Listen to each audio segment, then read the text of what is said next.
जम्मू कश्मीर की सरकार आज एक और प्रेस नोट के जरिए ये कह रही है कि ऑक्सीजन की कोई कमी जम्मू कश्मीर में नहीं है।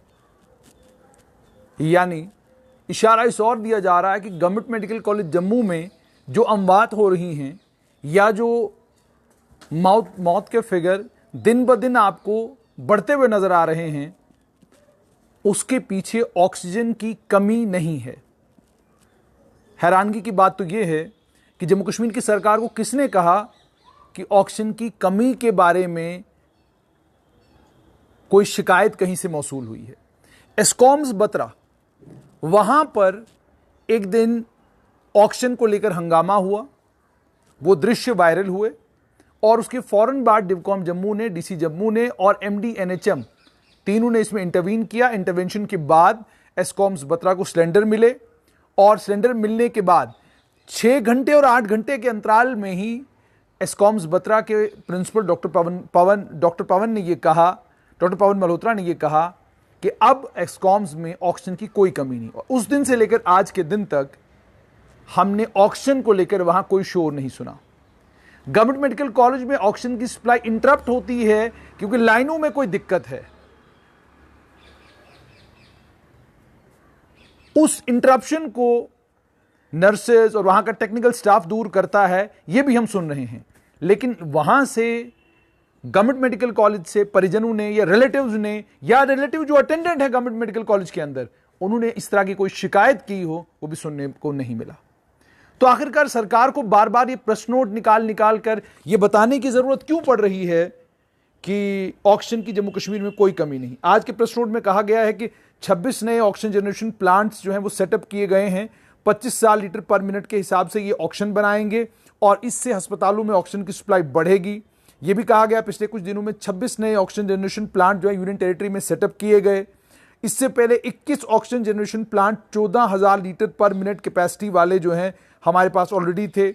यह भी बताया गया कि और प्लांट्स लगाए जाएंगे। लगभग 52 के करीब ऑक्सीजन जनरेशन प्लांट जिनकी कैपेसिटी 48,000 लीटर पर मिनट होगी, उन प्लांट्स को आने वाले कुछ दिनों में लगाया जाएगा। और उसके बाद oxygen plant in charge Vijay Kumar Thapa government hospital Gandhinagar के, उन्होंने ये कहा कि ये ऑटोमेटिक प्लांट है, 24/7 चलता है। ये भी खबर है। ये ऑक्सीजन प्लांट्स ऑटोमेटिक प्लांट्स हैं, इमरजेंसी बैकअप है और 24 घंटे यहां पे लोग काम कर रहे हैं ताकि ऑक्सीजन प्लांट जो है वो चलता रहे। उसके अलावा एक अटेंडेंट की बात भी यहां पर की गई है और यह भी कहा गया है कि 2 500 बेडेड कोविड हॉस्पिटल जो है जम्मू और श्रीनगर में बनाए जा रहे हैं ताकि जिन पेशेंट कोविड पॉजिटिव पेशेंट्स की ट्रीटमेंट को लेकर, उनके बचाव को, उनकी ट्रीटमेंट को लेकर बेड्स को बढ़ाया जा सके। वो आप जानते हैं डीआरडीओ जो है वो अस्पताल यहां पे सेटअप कर रहे हैं। कल यूपी में एक अस्पताल सेटअप हुआ है और उस यूपी के कोविड पॉजिटिव पेशेंट्स के लिए जो हॉस्पिटल डीआरडीओ ने सेटअप किया है, उसका रिबन काटने के लिए उत्तर प्रदेश के मुख्यमंत्री अपना पूरा अमला लेकर चले गए।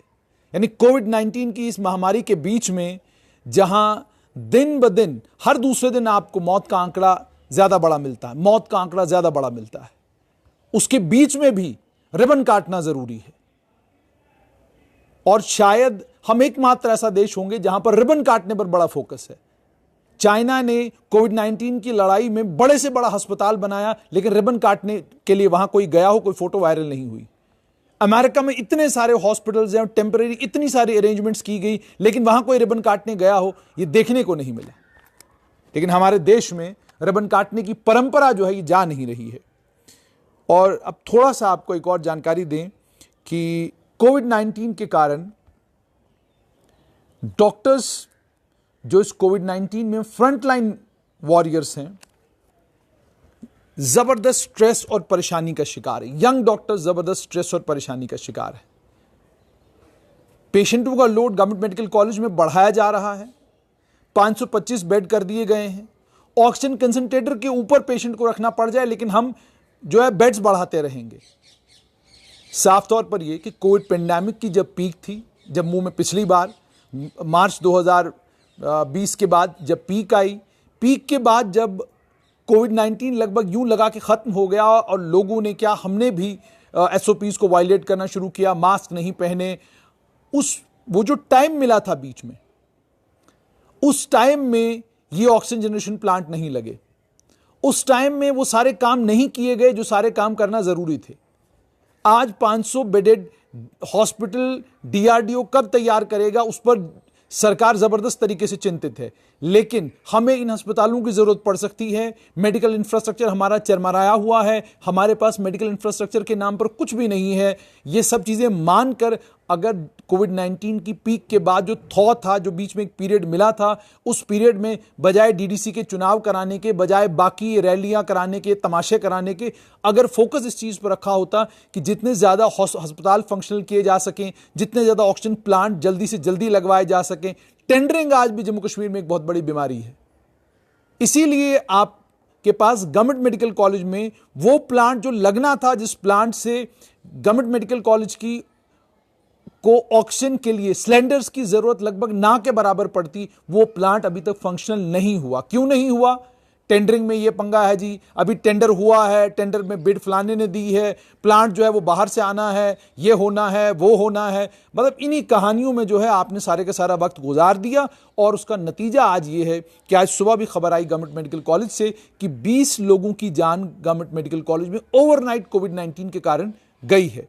खबर वार्डों से अच्छी नहीं आ रही है। वार्ड से खबर यह भी आ रही है कि नर्सेज हैं ही नहीं। 62 से लेकर 70 पेशेंटों के लिए 2 नर्सेज हैं आपके पास। अब आप खुद सोचिए कि अगर डायबिटिक 15 पेशेंट भी एक वार्ड में हैं, 2 नर्सेज को अगर उनको इंजेक्शन लगाने हैं तो कितना वक्त लगेगा उसमें। ये हालात हैं। और ये हालात क्यों हैं? मुझे लगता है कि इस पर सरकार को अब संज्ञान लेना चाहिए। ये कोविड-19 की दूसरी वेव ने एक बात तो साफ तौर पर समझाई है कि प्राथमिकता हेल्थ के इंफ्रास्ट्रक्चर को मिलनी चाहिए।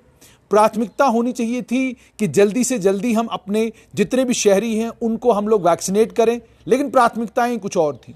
बैरियर्स बनाए गए, पहले फ्रंटलाइन वर्कर आएंगे, फिर ओल्ड एज आएंगे, फिर यंग आएंगे, फिर फलाना आएंगे, फिर धमकाना आएंगे। आज भी आपकी हालत क्या है? आप कोविन के पोर्टल पर चले जाइए। मतलब मैनेजमेंट जो लोग कर रहे हैं वो, उनकी एरोगेंस का लेवल ये है कि वो कुछ भी बदलने के लिए तैयार नहीं। वो कह रहे हैं ठीक है कोई बात नहीं, जो जैसे चल रहा है चलने दो। आपको कोविशील्ड के 100, 150, 200 डोजेस वाले स्लॉट्स मिलेंगे, रोज आपको ओपन मिलेंगे। वो आप उधमपुर में देखें, किसी भी डिस्ट्रिक्ट में देखें, लगभग हर डिस्ट्रिक्ट में जहां जहां वैक्सीनेशन हो रही है आपको कोविशील्ड के 45 साल के ऊपर के उम्र के लोगों के डोजेस मिलेंगे। इसका साफ तौर पर यह मतलब है, सेकेंड डोज हम समझते हैं कि आपने लगानी है, लेकिन आपने तो खुद कहा कि जम्मू डिस्ट्रिक्ट में 96% जो है वो वैक्सीनेशन हो चुकी है। जब 96% वैक्सीनेशन हो चुकी है और कोविशील्ड के डोजेस आपके पास बाकी हैं, तो क्या वो 18 से 45 वर्ष के लोगों को नहीं लगाए जा सकते? मतलब आप जो डाटा देते हैं, क्या आप उस डाटा को सोच समझ कर देते हैं, या आप रिलीज कर देते हैं, दे दीजिए डाटा, बस लोग फिर खुद प्लस माइनस करते रहें? इसका साफ तौर पर यह मतलब है कि कहीं ना कहीं वैक्सीन स्ट्रैटेजी में कमी रही है। कहीं ना कहीं क्या हुआ है, मेडिकल इंफ्रास्ट्रक्चर को लेकर दिक्कतें और परेशानियों का सामना हमें करना पड़ रहा है। हॉस्पिटल अब डीआरडीओ का बनेगा 500 बेडेड, तो उससे जो है बहुत राहत जम्मू कश्मीर को मिलेगी, लेकिन फोकस ऑक्सीजन प्लांट के ऊपर है।